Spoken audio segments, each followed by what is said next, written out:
सतर्क रहें, सावधान रहें और अपने समाज को, अपनी वोटों को संगठित करके रखें, समाज को संगठित करके रखें। अगर जिस दिन समाज बिखर जाएगा उस दिन आपकी पहचान बिखर जाएगी, बाबा साहब का मिशन बिखर जाएगा, मान्यवर कांशीराम जी का मिशन बिखर जाएगा। बात ये रही, क्योंकि सहारनपुर जो जिला रहा उसके विषय में बात करनी बहुत ज़रूरी है, क्योंकि उस सहारनपुर से जो देश की राजनीति, उत्तर प्रदेश की राजनीति में एक हलचल मची हुई थी, क्योंकि वहाँ पर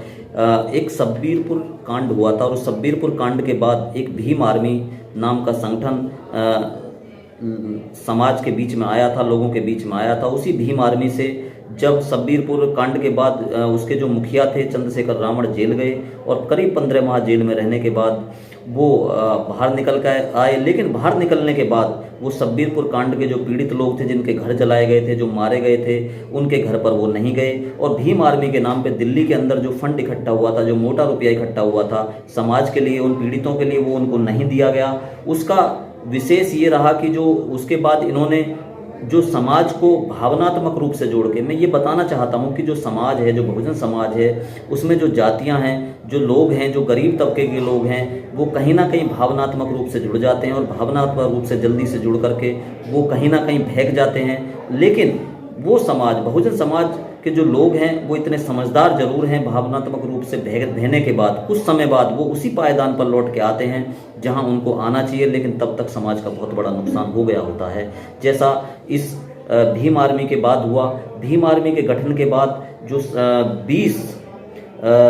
2020 में 14 अप्रैल 2020 जो बाबा साहब जी का जन्मदिन था, बाबा साहब संविधान निर्माता बाबा साहब के जन्मदिन 14 अप्रैल 2020 को इन्होंने चंद्रशेखर रावण में आज़ाद समाज पार्टी कांशीराम का गठन किया और लोगों को फिर कांशीराम जी की विचारधारा बता करके भावनात्मक रूप से जोड़ा। लेकिन मैं ये इस मुद्दे पर इसलिए हम बात कर रहे हैं क्योंकि अभी जो सहारनपुर में चुनाव हुआ, जो बहुजन समाज पार्टी 4 बार की उसकी मुखिया बहन मायावती जी सत्ता में रही और उन्होंने चाहे लखनऊ हो या गौतम बुद्ध नगर हो, वहाँ पर यूनिवर्सिटी बनाने का काम किया, वहाँ पर जो विश्वविद्यालय बनाए, वहाँ पर कॉलेज बनाए, इंटर कॉलेज बनाए, बालक कॉलेज बनाया, गौतम बुद्ध नगर बालक बनाया, कॉलेज बनाया, बालक गौतम बुद्ध नगर में बालक की बालिका इंटर कॉलेज बनाया। इस तरह से जिलों के नाम रखे और बहुजन विचारधारा के जो महापुरुष थे उनके नाम पर काम करने का काम किया। देखना ये था क्योंकि ये जो आज़ाद समाज पार्टी कांशीराम है उसका जो पहला चुनाव था, उसके गठन के बाद पहला चुनाव था। हालांकि उससे पहले एक जो चुनाव हुआ उस चुनाव में वो बाई इलेक्शन में बुलंदशहर से चुनाव लड़े और बुलंदशहर में भी उन्होंने जो बहुजन समाज पार्टी का प्रत्याशी था उसको केवल हराने का काम किया। उसी मकसद से जो ये गठन पार्टी का हुआ, पार्टी के गठन के बाद जो आज़ाद समाज पार्टी है उसके इन्होंने प्रत्याशी सहारनपुर में उतारे, अन्य जिलों में भी उतारे। लेकिन खास बात इस चुनाव में ये रही कि उनके एक तो प्रत्याशी बीजेपी के पाले में चले गए, सहारनपुर में एक प्रत्याशी बीजेपी में चला गया, बाकी जो प्रत्याशी से वो ठीक से चुनाव नहीं लड़ पाए। उससे पहले जो भावनात्मक रूप से लोगों को जोड़ने के बाद, भीम आर्मी बनाने के बाद वो जो चंद्रशेखर रावण हैं वो अखिलेश यादव के पास चले गए। अखिलेश यादव के पास जाने के बाद उन्होंने गुहार लगाई कि वो उनको जो कुछ सीटें दें, लेकिन अखिलेश यादव जो समाजवादी पार्टी के मुखिया हैं, जो समाजवादी पार्टी है, जो जनेश्वर मिश्र की विचारधारा पे काम करती है, जो लोहिया की विचारधारा पे काम करती है, उस पार्टी में जाकर के उन्होंने जो है ये प्रयास किया कि उनको सीट मिले, लेकिन उनको वहाँ से दुत्कार दिया गया। उसके बावजूद भी वो बहुजन समाज पार्टी के समर्थन में नहीं आए और बहुजन समाज पार्टी के समर्थन में ना आकर के उन्होंने फिर से ये कहा कि अखिलेश यादव यदि मुझे भाई कह दें और ये कहें कि मैं प्रचार करूँ उनका, तो मैं प्रचार के लिए तैयार हो जाऊँगा। अफसोस की बात ये रही जो उनके समाज की एक बहन, उनके समाज की एक बेटी जो 4 बार की मुख्यमंत्री रही, एक भी शब्द में उन्होंने ये नहीं कहा कि मैं बहुजन समाज पार्टी के लिए काम करूंगा, या 2022 के चुनाव में मुझे अखिलेश यादव ने दुत्कार दिया है, अन्य पार्टियों ने साथ नहीं लिया है, मैं कम से कम समाज के नेतृत्व के लिए, समाज में एक संगठन मजबूत करने के लिए, समाज को एक साथ जोड़ने के लिए मैं बहुजन समाज पार्टी के लिए इस चुनाव में काम करूंगा और बहन जी को मुख्यमंत्री बनाने का मैं काम करूंगा। तो ये अब जब वहाँ चुनाव हुआ है तो वहाँ से ये खबरें आ रही हैं सहारनपुर से लगातार कि वहाँ पर जो पार्टी का बेस वोट है, यानी कि जो जाटव और चमार का वोट है, वो आज जो अब ये वहाँ पर चुनाव हुआ है 14 तारीख में, वहाँ पर सारा का सारा वोट वो बहुजन समाज पार्टी को गया है। लेकिन सोचने का विषय ये है कि चंद्रशेखर रावण जो भीम आर्मी के संस्थापक, जो आज़ाद समाज पार्टी कांसीराम के संस्थापक कांसीराम जी की विचारधारा पे चलने की बात करते हैं, सोचने का विषय ये है कि उन्होंने अपना वोट किस तरफ डाइवर्ट किया है। जहां पर उनके प्रत्याशी नहीं है उन्होंने कांग्रेस को डाइवर्ट किया है, उन्होंने समाजवादी को डाइवर्ट किया है, या उन्होंने भाजपा को डाइवर्ट किया है, ये उनको अपने वक्तव्य में बताना चाहिए। क्योंकि सारी सीटों पे उनके प्रत्याशी नहीं खड़े हुए हैं, कहीं कहीं उनके प्रत्याशी गिनी चुनी सीटों पर खड़े हुए हैं। तो ये उनको बहुजन समाज को बताना चाहिए कि उन्होंने अपना वोट किसको दिया है, किसको अपना वोट डाइवर्ट किया है। कुल मिला के एक स्थिति सामने आई, लोगों को ये आभास है, बहुजन समाज के लोगों को ये आभास हो चुका है कि उन्होंने बहुजन समाज पार्टी को तो अपना वोट डाइवर्ट नहीं किया है। क्योंकि उनके एक ऑडियो अभी वायरल हुआ, कमल वालिया का एक ऑडियो वायरल हुआ है सहारनपुर से। उन्होंने ये कहा है, उन्होंने ये धमकी दी है कि मैं बहुजन समाज पार्टी को सहारनपुर के अंदर एक भी सीट नहीं जीतने दूंगा। तो क्या बहुजन समाज का जो वोट बैंक है, जो बहुजन समाज पार्टी का वोट बैंक है, इतना कमजोर हो गया है भीम आर्मी की निगाहों में, आजाद समाज पार्टी के नेताओं की निगाहों में, कि वो सहारनपुर में एक भी सीट नहीं पनपने देंगे? तो इस विषय पर समाज को विचार करना है कि बहुजन समाज को में लोग जो आते हैं वो पहले सामाजिक संगठन बनाते हैं। ऐसे कई सामाजिक संगठन में मैं नाम लेना नहीं चाहता जो बहुजन समाज पार्टी से पैदा हुए, जो वहाँ से निकले और उन्होंने संगठन बनाए, और संगठन बनाने के बाद उन्होंने बहुजन समाज को भावनात्मक रूप से जोड़ा कि हम कांसीराम जी की विचारधारा पे काम कर रहे हैं, हम बाबा साहब अम्बेडकर जी की विचारधारा पे काम कर रहे हैं। और जब कहीं पे उनके सामाजिक संगठन में कहीं 1000, 2000 या 3000 की भीड़ इकट्ठा होने लगी तो उन्होंने एक राजनीतिक पार्टी का गठन कर लिया। ठीक है, राजनीतिक पार्टी का गठन करना लोकतंत्र में सब कर सकते हैं, सबको अधिकार है, लेकिन आपने जब सामाजिक संगठन बनाया तो आप सामाजिक संगठन में काम करते। मैं भीम आर्मी के साथ साथ और भी कई संगठनों के नाम इस वक्तव्य के माध्यम से आपके सामने मैं लेना नहीं चाहता। ऐसे कई लोग हैं जो बहन जी के निजी सचिव भी रहे, उन्होंने भी संगठन बनाए, और ऐसे अन्य भी लोग हैं जो समाज के नाम पे, मिशन मूवमेंट के नाम पे काम कर रहे हैं, उन्होंने सामाजिक संगठन बनाए हैं। लेकिन अफसोस की बात आप ये देखिए, उन्होंने उस वोट बैंक को बाबा साहब अम्बेडकर जी के नाम पे इकट्ठा करने के बाद संगठन में, उन्होंने कांसीराम जी की विचारधारा पे इकट्ठा करने के बाद उस वोट बैंक को, अफसोस की बात यह है कि उस समाज को जो बाबा साहब ने जीवन पर्यंत संघर्ष के बाद इकट्ठा किया, उनके बाद में जो कांसीराम जी ने इकट्ठा करके 4 बार की सत्ता बहुजन समाज को दी, उस समाज को गुमराह करके ऐसे लोग जो अपने स्वार्थ के लिए, अपने राजनीतिक सीढ़ी तुरंत जो है ऊपर पहुंचना चाहते हैं, उन्होंने उसको संगठन को, सामाजिक संगठन को राजनीतिक पार्टी बना करके कहां जाके बेचने का काम किया? समाजवादी पार्टी में वो लोग गए और उन्होंने वहां समर्थन दे रखा है कि हम अखिलेश जी आपके साथ हैं। लेकिन समाज को ये सोचना है, जो अम्बेडकरवादी लोग हैं, जो बहुजन समाज महापुरुषों की विचारधारा पे काम करते हैं, जो मान्यवर कांसीराम जी की विचारधारा पे काम करते हैं, उनको ये सोचना है, उनको ये देखना है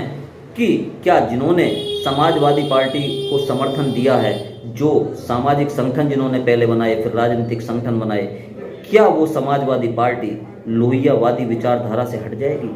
क्या वो समाजवादी पार्टी जनेश्वर मिश्र की विचारधारा से हट जाएगी? क्या वो समाजवादी पार्टी अम्बेडकर मूवमेंट पे काम करेगी अपनी विचारधारा से हटके? क्या वो अपना जो वोट बैंक है, जो जनेश्वर मिश्र की विचारधारा पे काम करती है पूरी पार्टी, जो पुराने नेता हैं, जो लोहियावादी विचारधारा पे काम करते हैं, क्या उससे हट करके वो अम्बेडकरवादी विचारधारा पे काम करेंगे? जबकि वो लोग जानते हैं कि बहुजन समाज पार्टी जो है वो अम्बेडकरवादी विचारधारा और बहुजन विचारधारा पे काम करने का काम करती है। वो समाजवादी पार्टी के जो पुराने नेता हैं, उसके मुखिया हैं, वो सब जानते हैं। तो ये सोचने का विषय है। ऐसे लोगों से जो समाज का नुकसान कर रहे हैं, उनसे सतर्क रहने का विषय है, सतर्क रहना होगा। क्योंकि जो आपका बेस वोट है, वो जब आता है और वो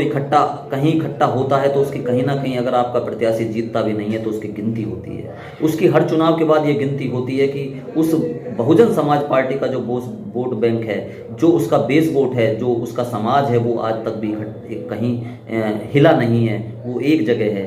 तो ये समाज की मूवमेंट की विचारधारा है, समाज को इकट्ठा रखने की विचारधारा है। अगर आप समाज के भोले भाले लोगों को बहला करके, फुसला करके, धन दे करके, दावत खिला करके ये कहते हैं कि आप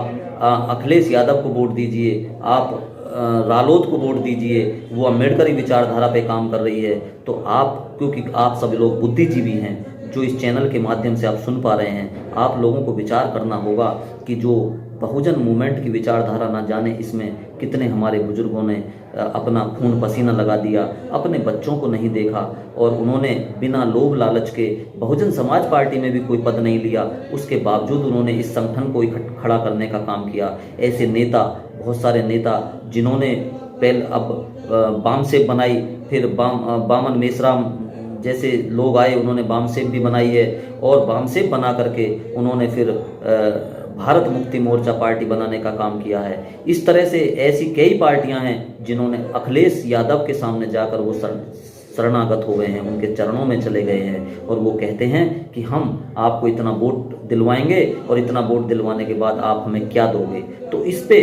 समाज के लोगों को विचार करना है, समाज के लोगों को संगठित कर रहना है, समाज के लोगों को ये सोचना है कि जिन लोगों ने भी समाज को गुमराह करके वो संगठन बना करके, संगठन बनाने के बाद उन्होंने राजनीतिक पार्टी बनाने के बाद वो समाज में आए, वो आए तो सही।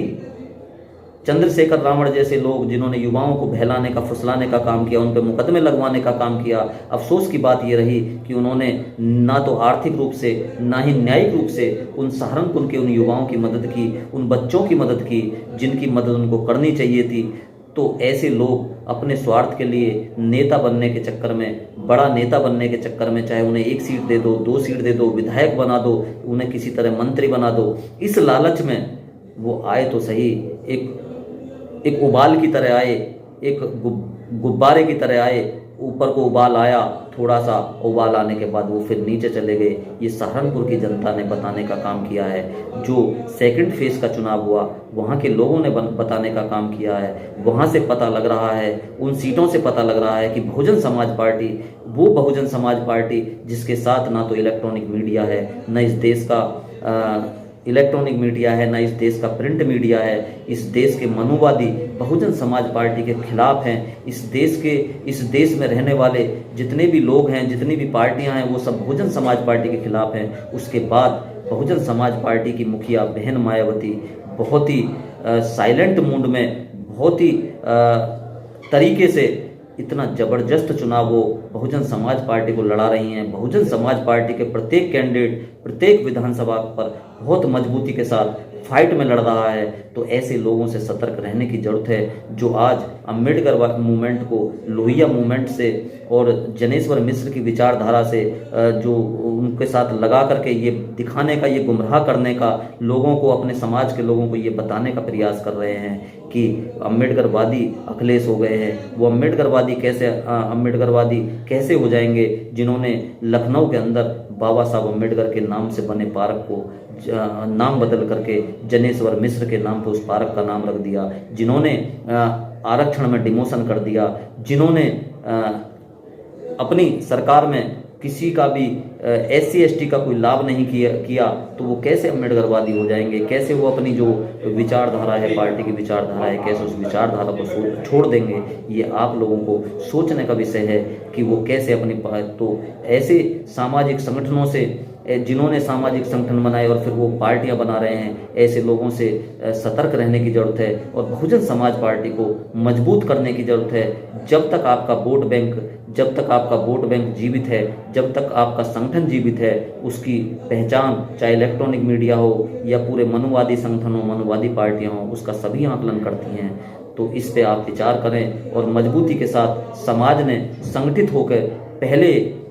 चरण में और दूसरे चरण में मतदान बहुजन समाज पार्टी के लिए किया है और मजबूती से चुनाव लड़ाने का काम किया है। ये कहीं ना कहीं आपके जो समाज की एक पहचान है, जो समाज का संगठन है, वो इस देश के अंदर, उत्तर प्रदेश के अंदर लोगों के बीच में गया है और लोग आज सोच रहे हैं। और ये अब जो इलेक्ट्रॉनिक मीडिया और प्रिंट मीडिया जो आपके खिलाफ है, वो भी आपकी सीटें बढ़ोतरी में दिखा रही है, वो भी आपकी सीटें 100 से ऊपर दिखा रही है। लगातार आप जैसे जैसे चुनाव होता जा रहा है, आप सीटों पर बढ़ते जा रहे हैं। कहीं ना कहीं अब ये दिखाई देने लगा है कि जो बहुजन समाज पार्टी की जो मुखिया हैं, वो आपके जो बहुजन समाज का